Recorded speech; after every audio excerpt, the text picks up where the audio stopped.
भारत का बंटवारा इतिहास का वो काला अध्याय जिसमें एक देश आजाद तो हुआ लेकिन लाखों लोग उजड़ गए। सवाल आज भी वही है कि भारत का बंटवारा क्यों हुआ, क्या ये जरूरी था या फिर मजबूरी बना दिया गया। सबसे पहली वजह है अंग्रेजों की फूट डालो और राज करो की नीति।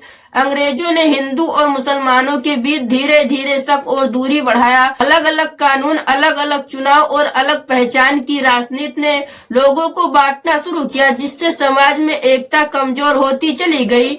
दूसरी बड़ी वजह थी दो राष्ट्र सिद्धांत। मुस्लिम लीग के नेता मोहम्मद अली जिन्नाह का मानना था कि हिंदू और मुसलमान एक साथ सुरक्षित नहीं रह सकते, इसीलिए मुसलमानों का एक देश जरूरी है। इस विचार ने मुसलमान समुदाय के एक बड़े हिस्से को प्रभावित किया।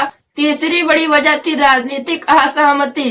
कांग्रेस एक मजबूत और एकजुट भारत चाहती थी, जबकि मुसलमान ज्यादा अधिकार और अलग पहचान की मांग कर रहे थे। कई बार समझौते की कोशिश की गई, लेकिन भरोसा टूट चुका था, कोई रास्ता नहीं निकला।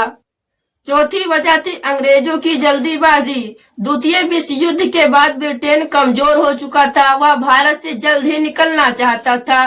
बिना सही तैयारी और योजना के आजादी और बंटवारे का फैसला कर दिया गया। सीमाएं भी जल्दीबाजी में खींच दी गई, जिससे हालात और बिगड़ गए। सबसे दर्दनाक वजह थी डर और अफवाहें। लोगों को एक दूसरे से डराया गया।